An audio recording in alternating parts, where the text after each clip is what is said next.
Hello everyone, this is Suresh from Azure ADB.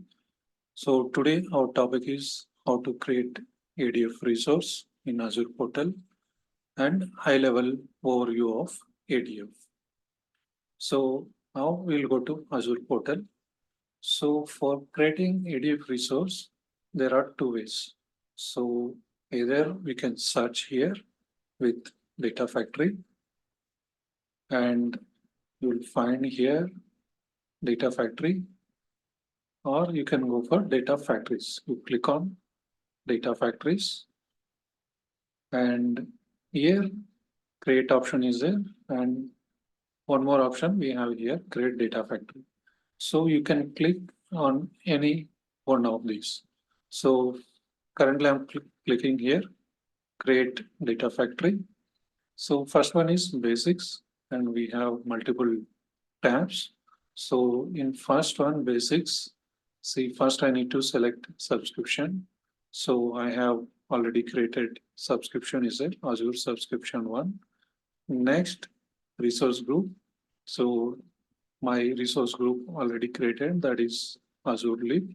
If you want to create a new one, you can click on this and you can enter the name. So for resource group. Next is instance detail. So this is what is the name of the data factory. So I am giving data factory name as Azure ADB,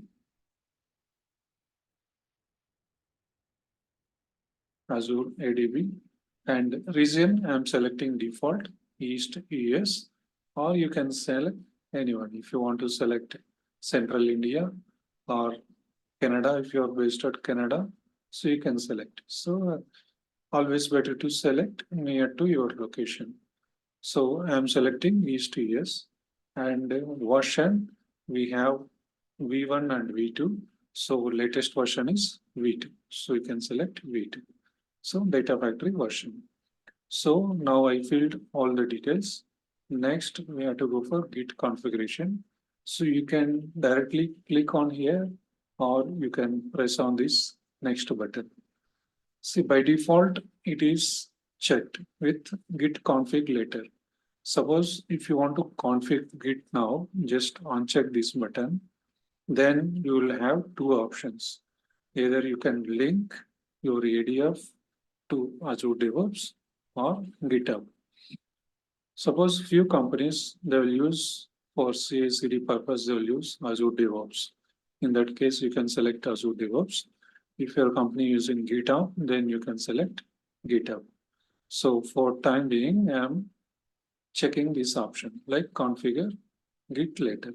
So normally in companies, will follow this method configure Git later. So once ADF resource is created, there you can set up repository, either using Azure DevOps or using GitHub. So now I'm going to next network. Click on next button and network. So here I'm keeping default settings. So here public endpoint, and you can click on next button for advanced. So here also I'm keeping default options. So next button tag. So you can enter some name if you want to mention some tags.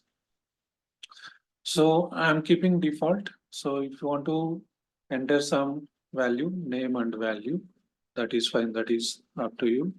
So next, click on next button. So you can review what all the options you selected. So from basic to tags. So first is basics. See networking. Since advanced and tags, I am not selected since that is default. So it is not displaying here. So next option is create. You just click on create. It will analyze whatever given input. If any deviation is there, it will show here error. So you can correct it. Just wait for a while. So it is in process. See now process ADF is deployment, is in progress. So it is in process. So now process ADF is deployment, deployment is in progress. So it is in process. See now process ADF is deployment, deployment is in progress. So it is in process. So now process ADF is deployment, deployment is in progress. So it is in process. So now process ADF is deployment, deployment is in progress. See, now your deployment is complete. So here you are getting message. No, you can click on go to resource group, or you can go to click on here go to resource. If you want to pin this dashboard, you can click and pin it. For in future, no, so for you it is easy to catch. So currently I'm click on this go to resource. See, this is our ADF created. So my ADF name I gave Azure ADB Data Factory version 2. So in overview, so we have this launch studio.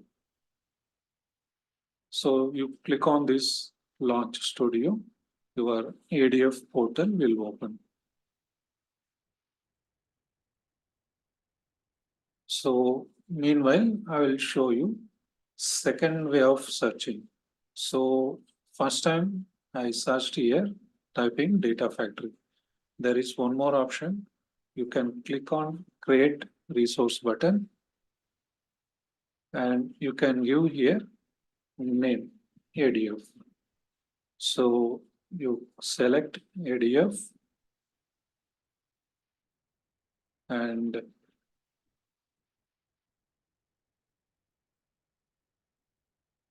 yeah, so ADF it is now displaying. I will give Azure, I will give data factory. So I'm searching with data factory. So here you are getting data factory. Just click on this and just click on create one.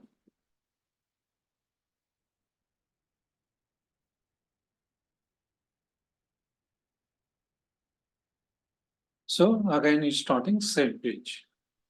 So you can start creating ADF resource in either way. So now we'll go to our ADF portal. So this how looks our ADF homepage. So at creation of GitHub, no, we uncheck the GitHub option, GitHub configuration. See, if you see here, Azure Data Factory allows you to configure Git repository with either Azure DevOps or GitHub. So here you have set up code repository. So these settings we'll see in later video. So you have two options, Azure DevOps Git and GitHub. So you have to link. So we need all those details. So in detail, we'll see in later video how to configure Git. So we'll go to home page. This is our home page. So we have first one, author, pencil mark. Second one is monitor, and this is manage, and this is learning center. So first we'll go for author.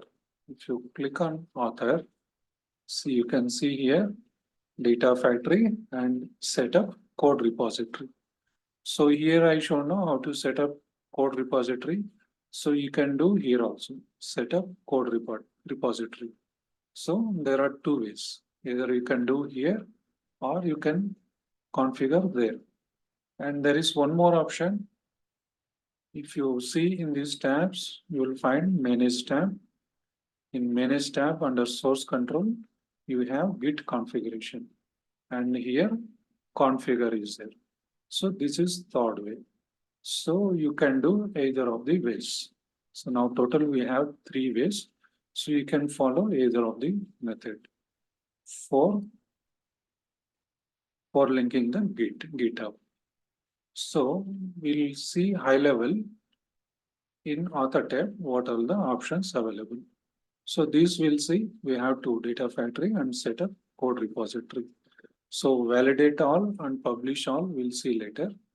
So first we have pipelines and we have second change data capture, data sets, data flows for queries.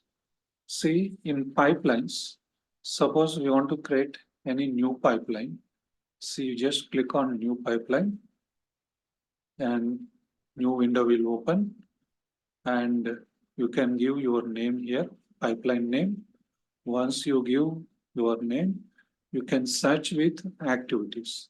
Either you can search here or you can click here. So under move and transform, you have these options: copy data, data flow, and synapse. You have these options. Like this, you can click and check options here if you're well familiar with ADF, or you can search here. Suppose I'm searching with set variable, or otherwise you can take wait activity. So just drag and drop here, and you can settings, you can mention how many seconds you want to wait. So now this is one pipeline. So I'm giving proper name like PL. PL means pipeline, and wait. So as soon as our activities are completed, so first what we have to do is first we have to validate. Click on validate. If any errors in that naming convention or any expression mistakes, so it will highlight here if any errors are there. So in real time, so whenever you complete your pipeline, it is always good practice to click on validate. So before publishing, if you directly publish it, it will throw errors again here. So instead of that, first you validate your pipeline, then do publish. So I'm clicking on publish all. So currently I created pipeline, that is this one. So that's why it's showing only one change. Just give publish. So it is publishing now. See, now it show pop-up like successfully completed. Okay, so this how creating pipelines and validating and publishing. So if you have multiple pipelines, you can use this option, validate all. So if you are working on multiple pipelines at a time, and if you are changing any activities in multiple pipelines, you can use this option, validate all. So this is data sets. So I will give you a high level just rough idea. This how creating, so you can select Gen 2, Azure Data Lake, Azure Data Lake Gen 2, and we have these options. So if your input file is Parquet format, you can select Parquet, or if it is JSON, you have to select this. If it is binary, this one, delimited Excel. So it depends on your format. Okay, so this is how creating the data sets and data flows. Suppose if your project have any transformations, and if you are not using Databricks for transformations, and your project is using data flows for doing transformations, you can create data flows. Okay, this is for transformations. So normally we'll use pipelines, data sets, data flows. So this is under author. Next is monitor. So before going monitor, what we'll do just debug. So debug means it will run this pipeline. This is manual way of debugging. Manual way of debugging or trigger. See, now it is succeeded. No? So why I did now debug? So in real time, so pipelines is triggered automatically. So and on daily basis, no, you can monitor your pipelines. So what is the status of your pipelines? So here we have two options, triggered and debug. So currently I am not created any triggers, auto triggers. I just did debug. So that's why it's not showing any history here. You can click on debug, and so whatever I run pipeline, no, just now debug, it is showing here. So if you want to see these pipelines, suppose if you got any error here, And if you want to look your pipeline, just click on edit. So this is how it will show your pipeline, and it will show here your details output. So this is your input. So what is the input we give? 5 seconds. Wait for 5 seconds. And this is output. Click on output. Okay. So if you have any errors, you can find out here. So this is one option, monitor. So this is one monitor. Suppose if your pipeline got failed, suppose assume that you have here some 10 activities. Assume that you have some 10 activities and it got failed at fifth activity. So you wanted to know which activity got failed for which reason. That is one thing. And once you debugged and you rectified your pipeline error, then you want to run your pipeline. So then we'll use this rerun option. So this rerun option, it won't available in debug mode. So this is available in trigger. If you create any automatic trigger, then like this, this history will come.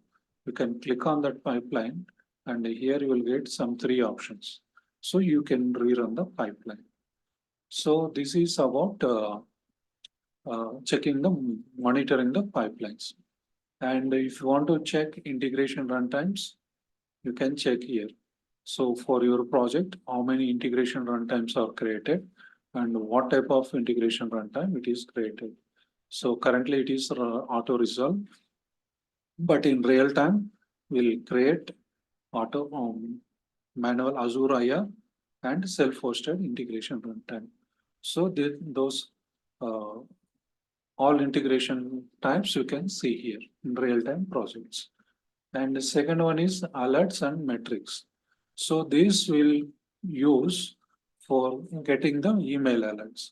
Suppose you created one pipeline and you created trigger for this and it is running on daily basis. Suppose today the pipeline got failed, then you have to get email alert. No? So for that you can set here. So you need to fill this add criteria and configure notification. In configure notification, you have to fill this, and here you have to select email. So you click on email and you enter your email. So if you want to say SMS, you can click on this, and similar way voice and Azure push notifications.